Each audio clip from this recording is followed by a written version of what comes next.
So good day everyone, so ipapaliwanag ko sa inyo is kung ano yung nasa loob ng Photopea once you click it or once you load in it. So if you log in to Photopea, may lalabas dito na new project, open from computer and templates. So unahin natin tong templates. So itong templates is familiar na lahat dyan. Once you click it, may lalabas na iba't ibang template na pwede mo nang palitan na lang yung sa sign, then logo, yan, ganyan. As in, template na po siya. May hats, new, top. Tapos pwede ka rin mag-search ng template na gusto mo, So, next is itong open from computer, So, itong open from computer, once you click it, lalabas yung sa file mo. Then, i-enter mo lang yung file na pictures na i-edit mo, So, mag-auto login na siya doon. Okay. So, ang sunod naman is, ito. Yung new project. Once you click the new project, lalabas din dito yung templates, Marami ka rin pagpipilian. Then dito naman sa kaliwang bahagi, pipilian ka ng parang ratio or size ng pictures na i-edit mo. May social tayo, FB page cover. May print, mga A4. May photo. May wallet size, mga i-edit mo sa screen din, ganun, VGA, mobile, iPhone 4, iPhone 6, ganun. Tapos, adjust. Pwede mo nang dito i-rename yung files na i-edit mo. For example, ayan, group 6, Tapos sa pixel, percent, centimeters, pipili ka lang dyan. Tapos yung lapad or yung height, kung wala kang mapili dito sa mga naka-autong ratio na. Then yung background mo, pipili ka lang. Pwedeng transparent, black, costume. Okay, So, black, yan. Tapos, once you create, then, yan, lalabas na yan. Kasi, black siya. Kasi, black yung pinili mong background, Then, if you want to insert photos, just click file dito sa kaliwang bahagi sa taas. Yan. Or, pwede mong pa-shortcutin ng Ctrl+O. Pero, mas madali ito pag file, then click.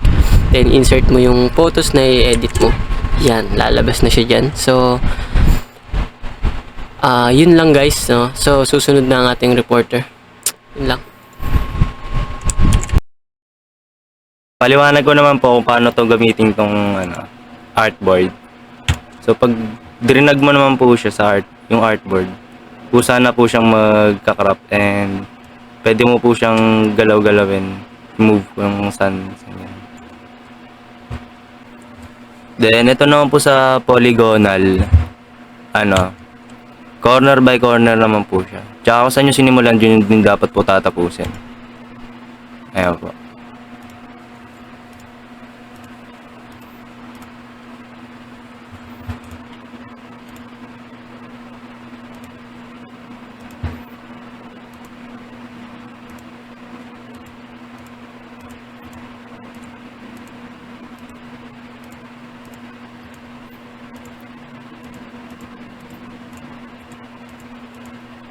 Then, once na natapos nyo naman po, pipindutin nyo lang po ulit tong raster mask. Then, ayun na po. Nakrop na po yung gusto nyo i-crop. And dito naman po sa ellipse, ito naman po yung napili yung din, pang crop. I-click nyo, nyo lang po yung, pipindutin nyo lang po yung shift and dadrag nyo. Perfect circle na po siya. And i-click nyo lang din po tong raster mask. Yan po. Kusa na po siyang magpa-perfect circle. And di nyo po, ang naman po nito, di nyo siya mamumove. Halimbawa po, ito naman po sa object selection. Pag ito naman po napili yung pang crop, ang na-detect niya lang din po talaga is yung mga object. Halimbawa, ito pong damit. Yan, ganyan po. Mas mapapadali po kasi lahat ng object yun lang po yung Tapos, ito naman po sa quick selection. Pag click nyo to buong picture na to, kusa na po siyang makakrap. Ayan po. Parang naka-automatic na din po siya. Ayan po. Then, ito naman pong sa magnetic. Pag ito naman po yung gusto nyong pang-crop, is automatic na po siya. Halimbawa yan, dadrag nyo lang po yung gusto nyong gustong makrap. drag nyo lang po siya. Kusa na po. Di po yung katulad kanina na pipindutin nyo pa isa-isa. Ito, dadrag nyo lang po. Then, pagkatapos po nyan is wala na po. Then, ito naman pong sa Magic Wand naman po is pag clinic nyo to, bawa itong langit gusto nyong makrap, click nyo lang po yan and di na po masasama dyan yung mga sanga-sanga, talagang complete na talagang purong langit lang po siya yan. And ito halimbawa sa buhok, di po madadama yung mukha niya, ganun. So, yung ipapaliwanag ko ngayon dito is yung eyedropper tool. Eyedropper tool is used to select a color from an image or any Photoshop document. So, kapag pinindot nyo to, eyedropper, ay lalabas na tatlo dyan. So, dito muna tayo magsisimula sa eyedropper. So, yung eyedropper, ganito siya gamitin. Pag napindot nyo yan, magkiklik kayo kahit sa part ng image ninyo, kunyari dito banda. So ayan, may lalabas na bilog. So ayan, kapag dinadrag nyo, umiiba yung kulay kasi sineselect lang na ito yung color na gusto nyo mo or what. And then stop tayo dito. Makikita nyo dito sa may left, dito sa may pinakababa, nandun yung na-pick natin na color. So, sa pangalawa, ayan, makikita nyo diba kanina yung color violet or what na color, and then ito naman, dadrag ulit natin kung saan gusto natin, then dito, then nalagay siya dito. So, ito yung color picker. So, nandito siya masasave lahat yung mga na-select mong color. So, dito naman tayo sa spot healing brush tool, and meaning na ito is magically removes unwanted spots, marks, or small objects in image. So, and then ito kunyari, tanggalin natin dito yung sa may bandang mukha ng image natin. Ayan, then see the difference. Nawawala yung dark spot. And then, dito naman, try natin eto. Diba? Bali, parang na-erase siya sa isang image na hindi mahalata.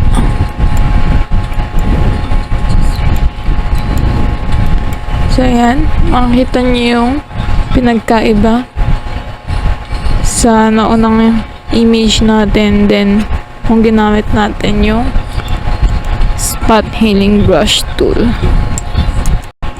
So, dito naman tayo sa spot healing brush tool, and meaning na ito is magically removes unwanted spots, marks, or small objects in image. So, and then ito kunyari, tanggalin natin dito yung sa may bandang mukha ng image natin. Ayan, then see the difference. Nawawala yung dark spot. And then dito naman, try natin eto. Diba?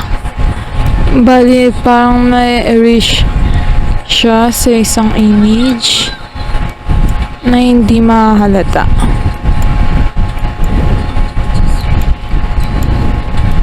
So, ayan. Makikita niyo yung pinagkaiba sa naunang image natin, then kung ginamit natin yung spot healing brush tool. So, dito naman sa may eraser. So, yung eraser tool is removes in some distraction or yung gusto mong i-remove sa image mo. Kunyari, ito. Ayan. Ma-remove siya niyan.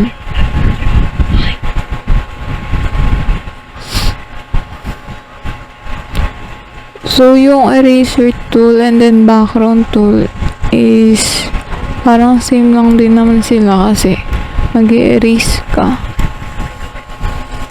And then, dito naman sa magic eraser, Control Z ulit para mabalik yung image. So, yung magic eraser is detects distractions in your photos like photo bumpers or power lines, so you can remove them in just few taps. So, magic eraser, itatap mo lang siya kung saang part ang gusto mong i-erase. Kunwari dito. Ayan. Then, so, parang automatic siya na i-erase kung saang part yung click mo. Ayan. Ayan. So, yun lang. So, yung ipapaliwanag ko ngayon dito is yung eyedropper tool. Eyedropper tool is used to select a color from an image or any Photoshop document. So, kapag pinindot nyo to, eyedropper, ay lalabas na tatlo dyan. So, dito muna tayo magsisimula sa eyedropper. So, yung eyedropper, ganito siya gamitin. Pag napindot nyo yan, magkiklik kayo kahit sa part ng image ninyo. Kunyari, dito, banda. So, ayan, may lalabas na bilog. So, ayan, kapag dinadrag nyo, umiiba yung kulay kasi sineselect lang na ito yung color na gusto nyo mo or what. And then, stop tayo dito. Makikita nyo dito sa may left, dito sa may pinakababa, nandun yung na-pick natin na color. So, sa pangalawa, ayan, makikita nyo diba kanina yung color violet or what na color, and then ito naman, dadrag ulit natin kung saan gusto natin, then dito, then nalagay siya dito. So, ito yung color picker. So, nandito siya masasave lahat yung mga na-select mong color.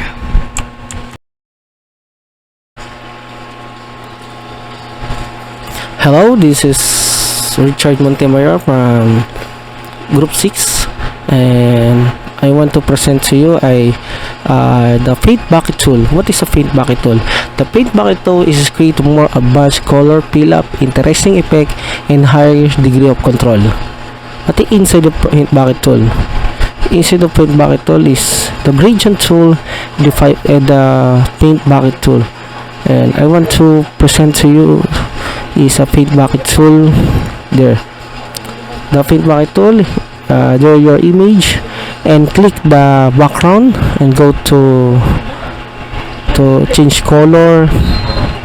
And if you want to go to change the background, if you want color black, this one, go the side and click OK and click it now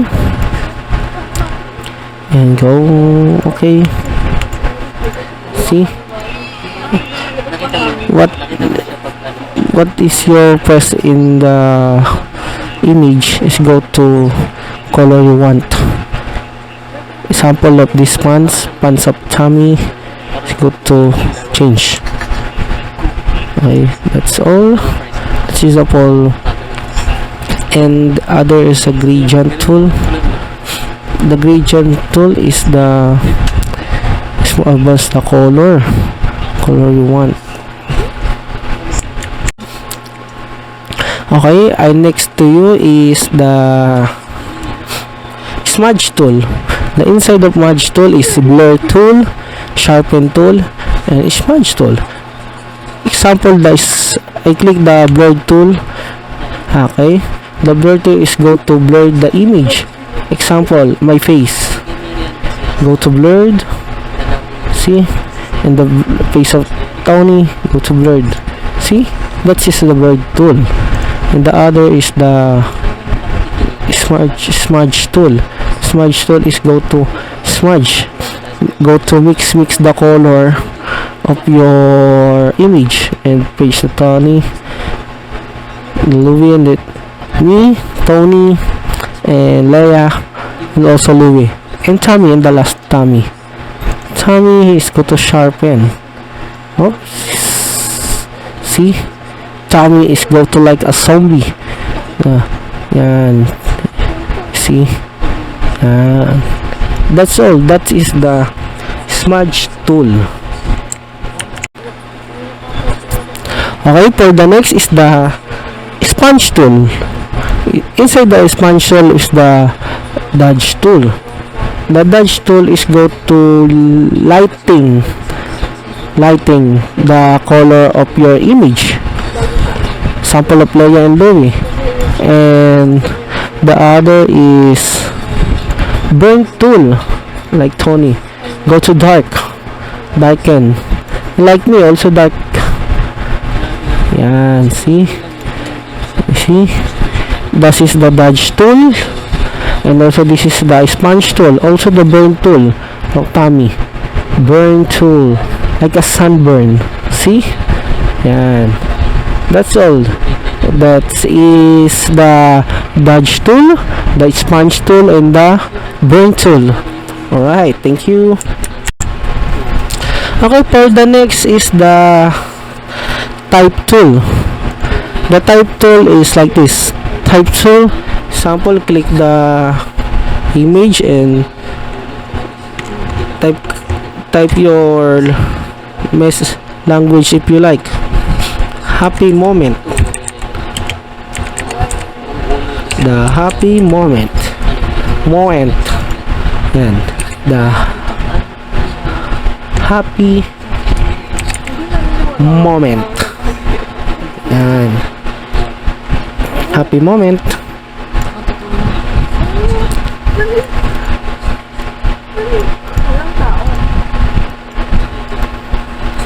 Happy moment. And also type your message. And the good side, and the another is the vertical type. Moment. And this is a different type of type. This is the happy moment, and also the vertical line inside of the type tool. That's all. Thank you. Yung sa akin naman, nakain sa akin ay itong mga pen tool, path select, mga shape, and move tool. Una, ano nga ba itong pen tool? Yung pen tool, ito muna sa pen. Sa pen, nagkikreate siya ng paths or shape na gusto nyo, which can be duplicated and manipulated to create complex selection and mass or objects. Unlike brush tools and pencil tools which draw pixels onto your image, the pen tool always create a vector path when used. For example, like this. Wait lang. Yan. Ito siya manipulated. Yan. So yung pag ganyan. Yan, gawa tayo ng like. Ang pangit.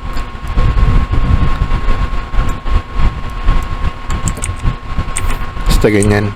Yan, like na mataba.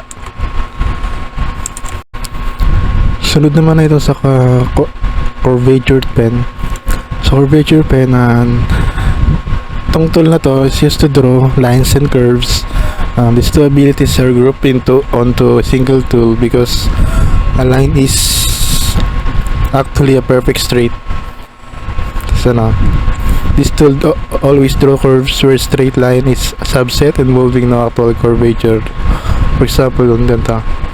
Yan, mga dot siya, pero pag ganyan, gumawa ka ng create ka na ganyan, mabubuo ka ng shape.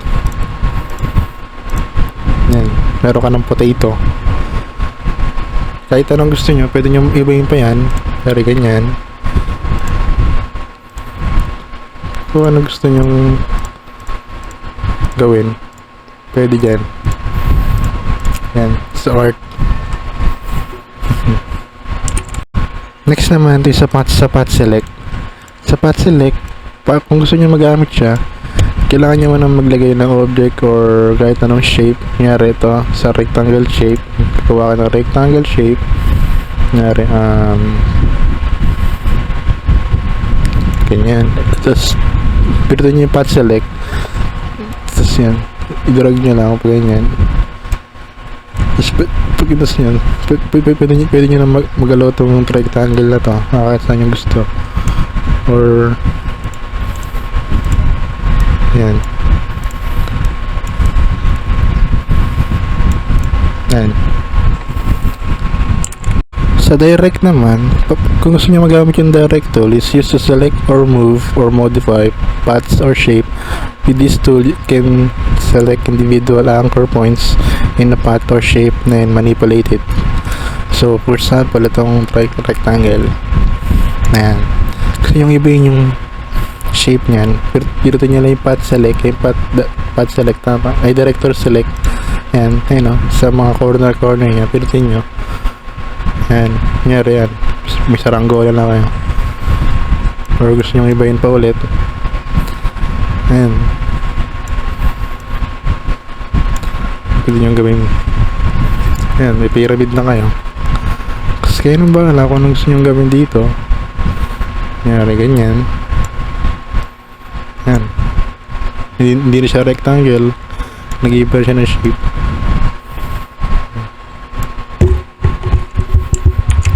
Next naman, ito sa mga shape. Sa mga shape, napaliwanag ng mga kasama ko yung rectangle tsaka ellipse. So, sulit natin itong line. Itong line, ayun na.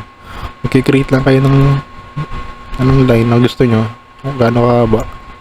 Ganyan. Naglagay nyo. Gawin yung cross. Yan. Tabingi pa, pero okay lang yan.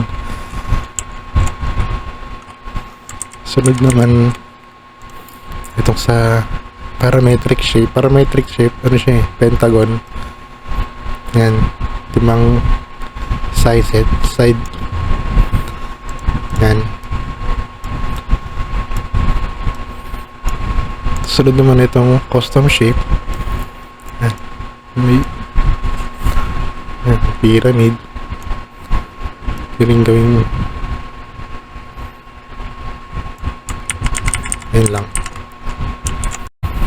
Sunod dito sa hand tool. Sa hand tool, pag pinutin dito yung hand tool, ayan, pinutin yung picture na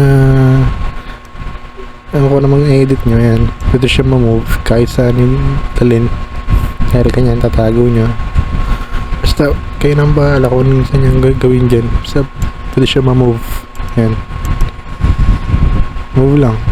Pero magandang ginagawa. Sunod dito sa rotate. Ayan, sa rotate, alam na, napakalam pa lang. Ayan, maro-rotate niyo yung picture. Pwede pa portrait. Ayan, tagilid. Or upside down. Ayan.